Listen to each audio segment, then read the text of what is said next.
जय श्री राम। पिछली वीडियो में हमने ये जाना था कि अयोध्या को छोड़कर प्रभु श्री राम वनवास को जा रहे थे। आज हम बात कर रहे हैं प्रभु श्री राम ने अयोध्या की प्रजा को बहुत समझाया, लेकिन वह उनसे इतना प्रेम करती थी कि उनके साथ 14 वर्ष के वनवास पर जाने को तैयार थी। प्रभु श्री राम के बार बार आग्रह करने के बाद भी अयोध्या की प्रजा पैदल उनके रथ के पीछे पीछे चली जा रही थी। इससे प्रभु श्री राम को अयोध्या में राजनीतिक संकट पैदा होता दिखाई दिया। तब प्रभु श्री राम ने अयोध्या के निकट तमसा नदी के पास अपना रथ रुकवा दिया और रात्रि वहां विश्राम करने को कहा। अयोध्या की प्रजा भी प्रभु श्री राम के साथ वहां रुक गई। तब प्रातः काल प्रभु श्री राम जल्दी उठकर अपनी पत्नी माता सीता और लक्ष्मण के साथ निकल गए। बाद में जब अयोध्या की प्रजा उठी तब उन्होंने पाया कि प्रभु श्री राम अपना कर्तव्य निभाने के लिए अकेले ही निकल चुके हैं, तो वे सभी निराश होकर वापस अयोध्या लौट गए। इसके बाद प्रभु श्री राम श्रृंगवेरपुर पहुंचे, जो कि एक आदिवासी स्थल था।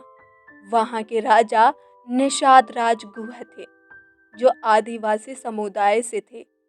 गुरुकुल में दोनों एक ही साथ पढ़ते थे, इसीलिए दोनों के बीच मित्रता हो गई थी। जब निषाद राज को प्रभु श्री राम के अपनी नगरी के पास वन में आने का पता चला, तो वे पूरी प्रजा को लेकर वहां पहुंचे और उन्हें अपनी नगरी में रहकर विश्राम करने को कहा। उन्होंने तो प्रभु श्री राम को 14 वर्ष तक अपनी नगरी का राजा बनकर राज करने तक को कह दिया था। प्रभु श्री राम ने उनका राज्य स्वीकार करना तो दूर, नगर में जाने से भी मना कर दिया।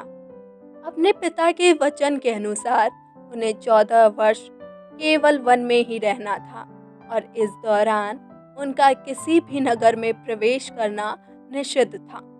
इसीलिए उन्होंने निषाद राज गुह का आमंत्रण विनम्रता पूर्वक अस्वीकार कर दिया। तब प्रभु श्री राम के लिए वहीं वन में विश्राम करने की व्यवस्था की गई। प्रभु श्री राम अपनी पत्नी माता सीता और भाई लक्ष्मण के साथ भूमि पर ही सो गए। यहाँ ध्यान रखने वाली बात यह है कि लक्ष्मण अपने भाई प्रभु श्री राम की सेवा में इतने लीन थे कि वे रात्रि में सोते तक नहीं थे। उन्होंने दिन में प्रभु श्री राम और माता सीता की सेवा करने और रात्रि में उनकी सुरक्षा के लिए पहरा देने का निर्णय लिया था। इसीलिए लक्ष्मण 14 वर्ष तक सोए तक नहीं थे।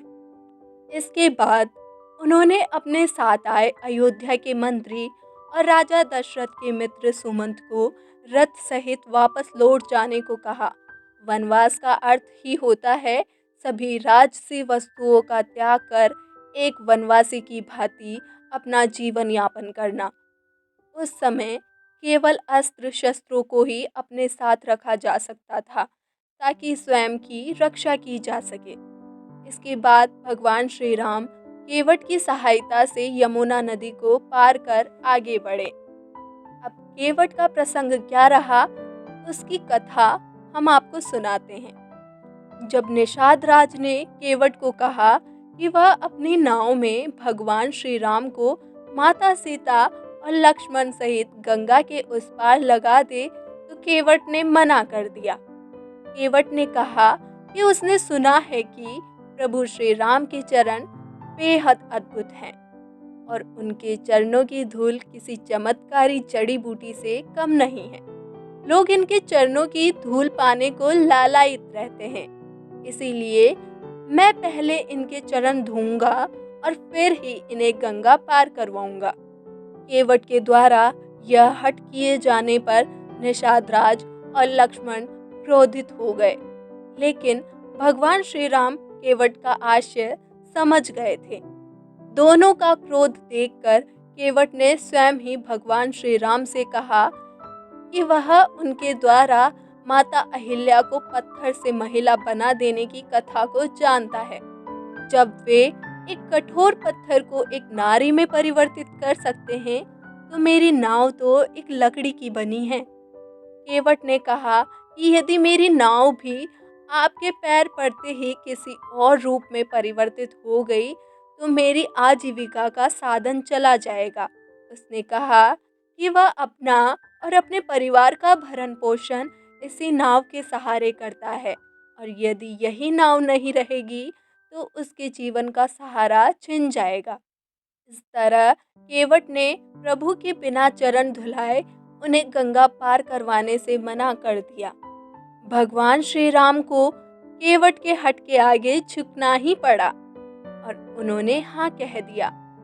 इतना कहते ही केवट ने अपनी पत्नी से एक जल का पात्र मंगवाया और गंगा के पानी से प्रभु श्री राम के चरण धोए और उस जल को ग्रहण किया। इस तरह केवट ने न केवल भगवान के प्रति अपनी भक्ति को सिद्ध किया, बल्कि भगवान के चरण कमलों का जल ग्रहण कर स्वयं का उद्धार भी किया। इसके बाद केवट ने प्रभु श्री राम, माता सीता और लक्ष्मण को अपने नाव में बिठाया और खुशी खुशी गंगा के उस पार लगा दिया। भगवान श्री राम ने उसकी भक्ति से प्रसन्न होकर माता सीता को अपनी अंगूठी उसे उपहार स्वरूप देने को कहा।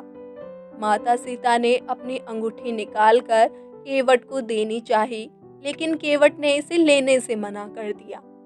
जब भगवान श्री राम ने इसका कारण पूछा, तो केवट ने उत्तर दिया कि जो व्यक्ति समान कार्य करते हैं, वे एक दूसरे से पैसे नहीं लिया करते। जैसे कि एक नाई दूसरे नाई के बाल काटने के पैसे नहीं लेता, उसी प्रकार एक केवट दूसरे केवट से पैसे कैसे ले सकता है। यह सुनकर भगवान श्री राम ने प्रश्न किया कि उन दोनों का व्यापार समान कैसे हुआ, क्योंकि वे केवट तो नहीं थे। तब केवट ने कहा कि वह उनको अच्छे से जानता है। वे इस मृत्यु लोक में केवट की भूमिका निभाते हैं, तो वही भगवान श्री राम मनुष्य को जीवन मृत्यु से मुक्ति दिलाकर भव सागर की नाव पार करा देते हैं। केवट की इस बुद्धिमत्ता से प्रसन्न होकर भगवान श्री राम ने उसे मोक्ष प्रदान की। भगवान श्री राम ने उसे मृत्यु के बाद मोक्ष प्राप्ति का वरदान दिया। और इस प्रसंग से हम सभी को यह शिक्षा मिलती है कि हमें सब पता होने के बाद भी हम भगवान से भौतिक वस्तुओं की मांग करते हैं और उसी के सुख दुख में खोए रहते हैं। यदि वह केवट भी उस समय सोने की अंगूठी ले लेता, तो वह उसे मोक्ष के रूप में मिले उपहार के सामने तुच्छ होता। इसलिए अपने जीवन में भगवान से सुख, शांति और जीवन को सफल बनाने की कामना करें, ना कि भोग विलासिताओं की। इसके आगे की जानकारी के लिए हमारे वीडियो को करें लाइक, शेयर और हमारे चैनल को करें सब्सक्राइब और कमेंट बॉक्स में जय श्री राम जरूर लिखें। जय श्री राम।